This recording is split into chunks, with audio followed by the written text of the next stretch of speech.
एक तरफ जहां पे तेजस्वी यादव पूरा प्रयास कर रहे हैं कि पिछड़ा कार्ड खेल के पिछड़ा वोटरों को अपने साथ लाएं और मुख्यमंत्री बन जाएं, तो वहीं पे नीतीश कुमार विनिंग कार्ड खेलने वाले हैं। और अगर ये विनिंग कार्ड खेल गए तो समझ जाइए कि तेजस्वी यादव के साथ खेल हो जाएगा। मतलब समय से पहले चुनाव करवा सकते हैं नीतीश कुमार। इसके कयास अभी से ही लगने शुरू हो गए हैं। वो दिल्ली जाने वाले हैं और दिल्ली जाके बीजेपी के बड़े बड़े नेताओं से मिलने भी वाले हैं। पूरी जानकारी क्या है सब कुछ आपको विस्तार पूर्वक बताऊंगा, लेकिन उससे पहले मेरा परिचय जान लीजिए। मेरा नाम है रजत और आप जनता जंक्शन देख रहे हैं। अंदर खाने से खबर आ रही है कि नीतीश कुमार अगर चाहें तो वो चुनाव करवा सकते हैं और हो सकता है कि वो चुनाव समय से पहले करवा भी दें। और अगर समय से पहले वो चुनाव करवाते हैं तो समझ जाइए कि इसका बहुत ज्यादा फायदा जो है वो एनडीए गठबंधन को मिलने वाला है और बहुत ज्यादा नुकसान जो है वो महागठबंधन को हो सकता है। मैं आपको बता दूं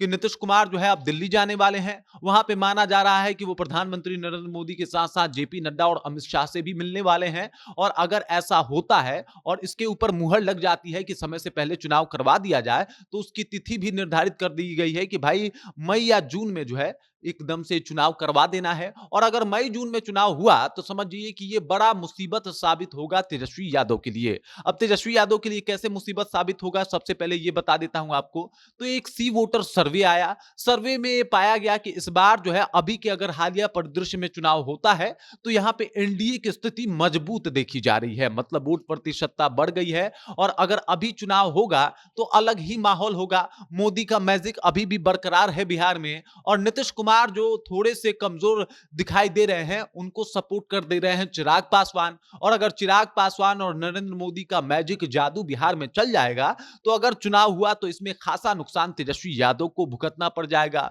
ऊपर से आ जाएगा तैयारी का प्रॉब्लम। जो तैयारी है तेजस्वी यादव का, इसमें कोई संदेह नहीं है कि भाई साहब उन्होंने मेहनत कम की है, लेकिन उतना नहीं किया है क्योंकि अभी उनको लग रहा है कि समय है, टाइम है, तो वो पूरा मेहनत आखिरी आखिरी दम तक लगाएंगे, निकालेंगे, दिखाएंगे।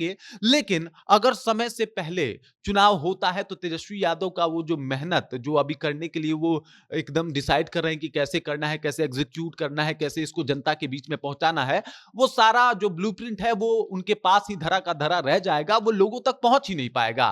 और अगर इस तरीके से चुनाव करवा दिए नीतीश कुमार तो एकदम से पूरा माहौल ही अलग हो जाएगा। और अंदर खाने से खबर आ रही है कि नीतीश कुमार जो है वो अब जो है समय से पहले चुनाव करवा सकते हैं। इसके बाद की अगर बात की जाए तो जेपी नड्डा से मिलने वाले हैं वो, नरेंद्र मोदी से मिलने वाले हैं वो। और इसके ऊपर चर्चा भी होगी कि भाई साहब किस तरीके से अगर समय से पहले चुनाव करवाना है तो किस तरीके से करवाया जाएगा। अभी हाल फिलहाल दिल्ली में जिस तरीके से बीजेपी जीती है उसका एक अलग ही मैथमेटिक्स अभी बिहार पे भी काम कर रहा है, उसका एक अलग ही इंपैक्ट बिहार पे भी काम कर रहा है। और इस बात को बीजेपी वाले बहुत भली भांति जो है वो समझ रहे हैं। सी वोटर सर्वे जो है वो चीख चीख के बता रहा है। और ये सारी बातें जो है वो एनडीए के पक्ष में जाती हुई दिखाई दे रही है। फिलहाल तो अभी ऐसा ही प्रतीत हो रहा है। और इसी बीच नीतीश कुमार का दिल्ली का दौरा करना, हालांकि 16 तारीख को अपने बॉडीगार्ड के यहां शादी में एक शामिल होंगे और उसके बाद 17 तारीख को जो है वो आएंगे। लेकिन 17 तारीख को जब आएंगे उससे पहले बीजेपी नेताओं से उनकी मुलाकात की बातें जो है एकदम से आसमान छू रहा है। और इस मुलाकात में यही बात होने वाला है कि बिहार विधानसभा चुनाव को जीतना कैसे है। और इसके अलावा अगर समय से पहले चुनाव होता है तो उसका परिणाम क्या क्या हो सकता है, इन बिंदुओं के ऊपर, इन पॉइंट के ऊपर चर्चा होने वाला है। और चर्चा में बड़े बड़े मतलब समझिए कि सर्वे सर्वा बीजेपी के नरेंद्र मोदी जी, अमित शाह जी और जेपी नड्डा जी शामिल होने वाले हैं। तो इसका एक अलग ही माहौल होगा। और सब लोगों की नजर जो है सिर्फ और सिर्फ अभी बिहार विधानसभा इलेक्शन पे है कि कैसे भी करके उसे जीतना है। चाहे तेजस्वी यादव हो, लगातार मेहनत कर रहे हैं। जननायक कर्पूरी ठाकुर के पुण्यतिथि के ऊपर एक प्रोग्राम भी रख रहे हैं और वो चाह रहे हैं कि किसी भी तरीके से मिथिलांचल को साधा जाए, वहां के वोटरों को अपने पक्ष में किया जाए, जिस तरीके से लालू प्रसाद यादव कर दिया करते थे।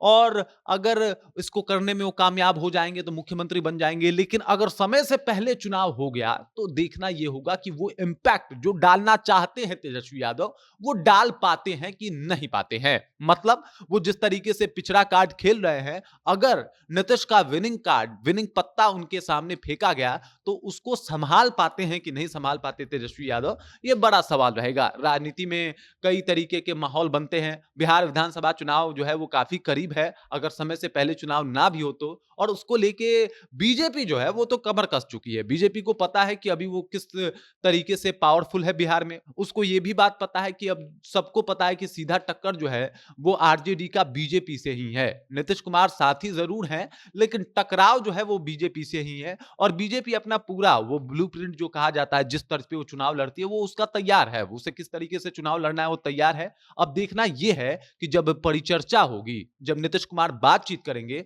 तो सबसे बड़ा सवाल यह होगा कि क्या समय से पहले चुनाव करवाने के लिए राजी करवा पाएंगे उन नेताओं को, बड़े नेताओं को, या फिर नीतीश कुमार खुद राजी हो पाएंगे इस बात पे कि समय से पहले चुनाव होना चाहिए कि नहीं होना चाहिए। लेकिन अगर फिलहाल बिहार में विधानसभा चुनाव को मद्देनजर रखा जाए तो माहौल जो है वो एक तरफा है, और अगर अभी चुनाव होता है तो तेजस्वी यादव को एक बार फिर से हार का स्वाद चखना पड़ सकता है। बाकी इस खबर, इस जानकारी को लेके, तेजस्वी यादव नीतीश कुमार की तैयारियों को लेके, उनका विनिंग कार्ड, इनका पिछड़ा कार्ड को लेके आप क्या सोचते हैं? आपके जहन में क्या कुछ चल रहा है? कृपया कमेंट कीजिए और अपना विचार हम तक पहुंचा दीजिए। बाकी आप देख रहे हैं जनता जंक्शन और मेरा नाम रजत है।